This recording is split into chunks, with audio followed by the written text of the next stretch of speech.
శ్రీమాత్రే నమః. శ్రీ గురుభ్యో నమః. మే 15 నుండి 31 వరకు ద్వాదశ రాశుల వారికి కూడా గోచార రీత్యా విద్యార్థులకు, గృహిణులకు, వ్యాపారస్తులకు, రైతులకు, రాజకీయ నాయకులకు, వృద్ధాప్యంలో ఉన్న వారికి విడివిడిగా ఎలా ఉండబోతుంది, ఏ గ్రహ సంచారం వల్ల వీరికి ఇబ్బంది కలుగుతుంది అనేటువంటి విషయాల్ని ఇప్పుడు మనం తెలుసుకుందాం. ఇప్పుడు వృషభ రాశి వారికి సంబంధించినటువంటి విషయాలు మే 15 నుండి 31 వరకు తెలుసుకుందాం. విద్యార్థులకు సంబంధించి చదువు పట్ల ఏకాగ్రత పెరుగుతుంది. పోటీ పరీక్షలకు సిద్ధమయ్యేటువంటి వారికి అనుకూల సమయం. 5వ ఇంట ఉన్నటువంటి గ్రహ సంచారం వల్ల, స్థితి వల్ల కొంచెం మానసిక ఆందోళన పెరగచ్చు. ప్రతిరోజు సరస్వతీదేవి ద్వాదశ నామ స్తోత్రం చదవడం మంచిది. అలాగే దత్తాత్రేయ స్వామి వారిని దర్శించడం మంచిది. ఇక ఉద్యోగస్తులకు సంబంధించిన విషయానికి వస్తే పనిలో ఒత్తిడి ఎక్కువగా ఉంటుంది. పై అధికారులతో మాట్లాడేటప్పుడు చాలా జాగ్రత్త అవసరం. ప్రమోషన్స్ ఆశించే వారికి సానుకూలమైనటువంటి సంకేతాలు అందుతాయి. దూర ప్రాంతాలు ప్రయాణాలు చేసేటప్పుడు చాలా జాగ్రత్త వహించాలి. అలాగే ప్రతి శనివారం నాడు కూడా హనుమాన్ చాలీసా పఠించడం ద్వారా పనులలో ఆటంకాలు తొలగుతాయి.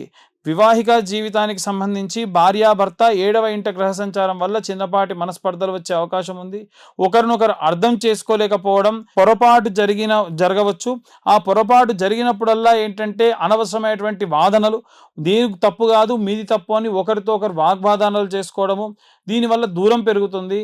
శుక్రవారం రోజున లక్ష్మీ అష్టోత్తరం చదువుతూ అమ్మవారికి తెల్లటి పుష్పములతో పూజ చేయడం వలన విశేషంగా భార్యాభర్తలు అన్యోన్య దాంపత్యం చేస్తారు.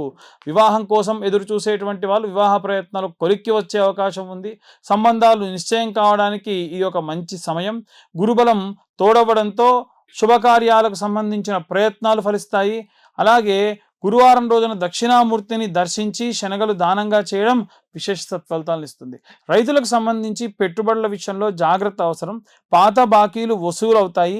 కొత్త పంటల విషయంలో అనుభవజ్ఞుల సలహాలు తీసుకొని పనిచేయడం ఉత్తమం. వాతావరణంలో మార్పుల వల్ల స్వల్ప ఇబ్బందులు ఉండవచ్చు. భూమిపుత్రుడైనటువంటి సుబ్రహ్మణ్యేశ్వర స్వామి అభిషేకం లేదా అష్టోత్తరం చేయించడం చాలా చాలా మంచి సత్ఫలితాలను ఇస్తుంది. గృహిణులకు సంబంధించిన విషయానికి వస్తే ఆరోగ్యం పట్ల శ్రద్ధ వహించాలి. ముఖ్యంగా కడుపు నొప్పి లేదా ఎముకలకు సంబంధించినటువంటి చిన్న చిన్న సమస్యలు ఏవైతే ఉన్నాయో వాటికి సంబంధించి ఇబ్బంది కలగవచ్చు. బంధువుల రాకతో ఇల్లు కాస్త సందడిగా ఉన్నప్పటికీ కాస్త మానసికమైనటువంటి, శారీరకమైనటువంటి ఆందోళన ఎక్కువగా ఉంటుంది. లలితా సహస్రనామ పారాయణం చేయడం మంచిది, ప్రశాంత లభిస్తుంది. రాజకీయ నాయకులకు సంబంధించి ప్రజాదరణ పెరుగుతుంది. కానీ ప్రత్యర్థుల నుండి విమర్శలు ఎదుర్కోవాల్సినటువంటి పరిస్థితి వస్తుంది. అలాగే వాళ్ళకు సంబంధించి కొన్ని నియంత్రణ కూడా మీ అందు ఉండాలి. పార్టీలో మీ ప్రాధాన్యత పెరిగే అవకాశం ఉంది. ఆదిత్య హృదయం పఠించడం వల్ల సమాజంలో గౌరవం, విజయం సాధిస్తారు. సినిమా రంగానికి సంబంధించి, మాస్ మీడియా సంబంధించినటువంటి విషయాలు, కళాకారులకు కొత్త అవకాశాలు లభిస్తాయి. సృజనాత్మకత కాస్త తగ్గిన గుర్తింపు లభిస్తుంది. ఆర్థిక లావాదేవీలకు సంబంధించి ఇబ్బందుల్లో ఉండే అవకాశం ఉంది. అయితే పేరు ప్రతిష్టల విషయంలో జాగ్రత్త వహించాలి. మహాలక్ష్మి ఆరాధన చేయడం మంచిది. పేదలకు తీపి పదార్థం పంపించడం లేదా వీలైనంత మధుర పదార్థాన్ని ఏవైనా సరే మీ చేత్తో మీరే పంచడం మంచిది. వృద్ధుల ఆరోగ్య సంబంధించినటువంటి విషయంలో అప్రమత్తంగా ఉండాలి. పుణ్యక్షేత్ర దర్శనాలు చేసేటువంటి అవకాశం ఉంది. మనవలు మనవరాలతో సంతోషంగా గడుపుతారు. ఆధ్యాత్మిక చింతన పెరుగుతుంది. విష్ణు సహస్రనామ పారాయణంతో పాటు వీలైతే నారాయణ సూక్తం రోజు వినడం వల్ల విశేషమైనటువంటి సత్ఫలితాలు పొందుతారు. ఇక ఈ రాశి వారికి సంబంధించి ఈ ప్రతికూల పరిస్థితులు తొలగాలి అంటే ఏ రెమెడీస్ తీసుకోవాలి, ఏ మంత్రం చదవాలి అనేటువంటి విషయాన్ని ఇప్పుడు మనం తెలుసుకుందాం. ఇప్పటి వరకు ఈ రాశి వారికి సంబంధించి ఉన్నటువంటి ప్రతికూల పరిస్థితులు, అనుకూల పరిస్థితులు చెప్పుకున్నాం. మరి ఏ రెమెడీస్ చేయాలి, విద్యార్థులు ఏం చేయాలి, గృహిణులు ఏం చేయాలి, ఇలా మనం ఒక్కొక్కల గురించి మాట్లాడదాం. విద్యార్థులు ముఖ్యంగా చేయాల్సిన పని ఏంటంటే రోజు బ్రహ్మీ ముహూర్తంలో లేండి. వీలైతే మీద దక్షిణామూర్తి స్తోత్రం ఒకరోజు, గణపతి స్తోత్రం ఒకరోజు, లేదా వీలైతే హయగ్రీవుడి యొక్క స్తోత్రం ఇలా 11 సార్లు చదవండి.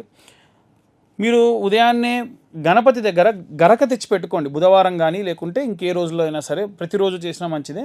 గరక తెచ్చి దానికి కట్టలా కట్టి 11 కట్టలు కట్టి లేదా 21 కట్టలు కట్టి ద్వాదశనామ స్తోత్రం లేదా ఏకాదశ నామ స్తోత్రం ఏదైతే ఉంటుందో ఆ నామాలన్నీ కూడా చెబుతూ స్వామివారి పాదాల దగ్గర పెట్టండి, ఫోటో దగ్గర పెట్టండి. సంకష్టి హోమాలు జరిగినప్పుడు అమ్మగారికో నాన్నగారికో తీసుకెళ్ళి హోమంలో లేకుంటే పూర్ణాహుతిలో వేయమనండి, చాలా మంచిది. ఒకటి. రెండోది, ఉద్యోగస్తులు ఎవరైతే ఉన్నారో ఉద్యోగస్తులు వీలైతే శనగల దండని దత్తాత్రేయ స్వామి దేవాలయంలో కానీ దక్షిణామూర్తి దేవాలయాల్లో ఆయన మెడలో వేయించండి. అది కూడా గురువారం నాడు మంచి గురుబలం పెరుగుతుంది. ఉద్యోగస్తులకు కావాల్సింది అదే. వివాహం కోసం ఎదురు చూస్తున్న వాళ్ళు కూడా ఇదే చేయాలి. వీలైతే మీ అమ్మా నాన్నతో చేయించండి. వివాహం కోసం ఎదురు చూస్తున్న వాళ్ళు గురువారం రోజు ఉదయం 7:20 నానబెట్టిన శనగలతో కూర్చున్నటువంటి శనగల దండని. అలాగే గురుగ్రహానికి సంబంధించి జపం కూడా చేయించుకోండి. ఈ యొక్క ఉద్యోగస్తులు అలాగే వివాహం కోసం చూస్తున్న వాళ్ళు, డైవర్స్ అయ్యి మళ్ళీ కలవాలనుకునే వాళ్ళు కూడా ఈ యొక్క రెమెడీ పాటించవచ్చు.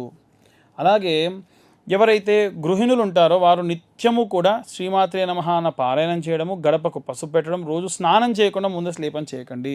మీరు స్నానం చేసిన తర్వాతకే ఊడవడం కూడా చేయాలి. స్నానం చేయకుండా చీపురు పడితే కూడా జ్యేష్ఠాదేవికి నచ్చదు. ఏదో రకమైన నష్టము, లాస్ అనేది జరుగుతుంది. సింపుల్ పని కదా. లేవగానే కాలకృత్యాలు తీర్చుకొని స్నానం చేసిన తర్వాతకే ఇల్లు ఊడవండి, లేకుంటే అస్సలు మంచిది కాదు. మళ్ళీ చాలాసార్లు చెప్పాను, ఇప్పుడు చెప్తున్నా. గడప పూజించుకోండి, గడప పసుపు పెట్టుకోండి, దేవుడి దగ్గర దీపారాధన చేయండి. భార్యాభర్తల మధ్యలో గొడవ ఉంటే భర్తతోని ఎంత గొడవ ఉన్నా సరే తీసుకొచ్చి సాయంత్రం సమయంలో దీపారాధన చేయండి. ఆవు నెయ్యితో కానీ, విప్ప నూనెతో కానీ, సంపెంగ నూనెతో కానీ ఎర్రటి ఒత్తులుగా చేసి, కుంకుమతో చేసినటువంటి ఎర్రటి ఒత్తులతో దీపారాధన చేస్తే మంచిది.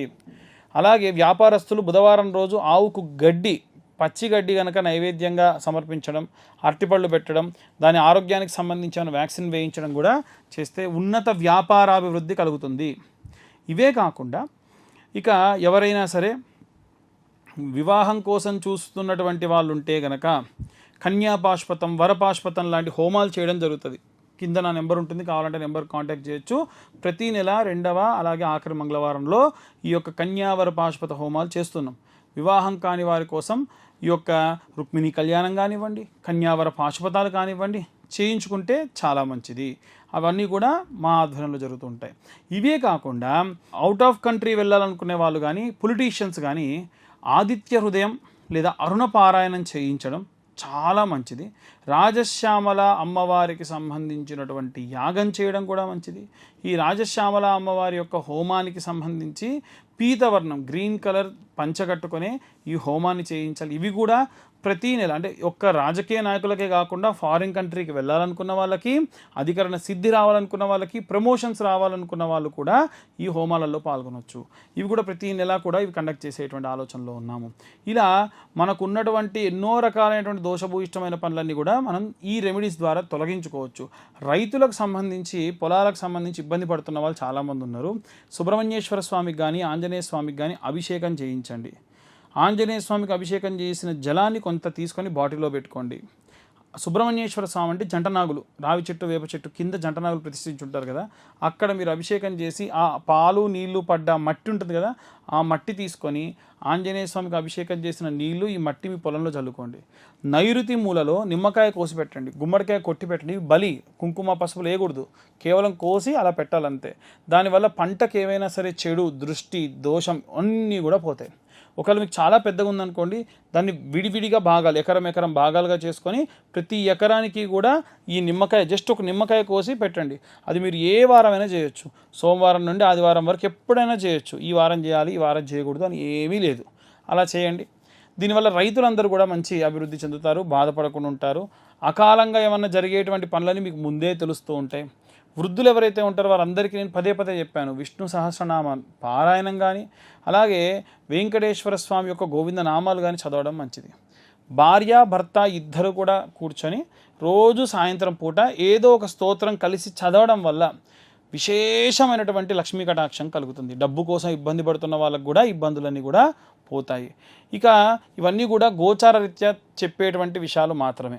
ఇన్ డీటెయిల్గా జాతకం కావాలనుకున్న వాళ్ళు మీ పేరు, మీ date of birth, time, place కింద ఉన్న నెంబర్కి వాట్సాప్ చేస్తే డీటెయిల్డ్గా 60-70 పేజీల్లో జాతకం మీకు చాలా విపులంగా ఇవ్వడం, తర్వాత డీటెయిల్గా దాని గురించి మాట్లాడడం కూడా జరుగుతుంది. సర్వే జనా సుఖినో భవంతు. స్వస్తి.